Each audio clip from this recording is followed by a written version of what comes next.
verta per daug atvirauti pokalbiuose, įskaitant ir tarp vyro ir žmonos, nes yra tokių temų, kurios gali vieną ir kitą įskaudinti. Pavyzdžiui, nereiktų liesti buvusių meilės istorijų, praeities, kuri nėra reikalinga žinoti, ar kažkokie labai asmeniai dalykai, kurie negerina santykių, o gali netgi kai kuriais atvejais ir sugriauti santykių. Toliau labai svarbus dalykas yra mokytis aktyviai klausyti ir išmokti klausyti kito žmogaus minčių ir kalbos yra tikrai nelengva.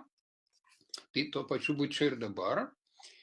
Toliau, neužsidaryti už sienos ir ypač kai vyksta kažkokios krizės ar konfliktai, tai reiškia, kad aš pats turėčiau inicijuoti pokalbį, netgi tais atvejais, kai yra kažkokia tai nelengva situacija, ieškoti progos ir galimybės tai padaryti.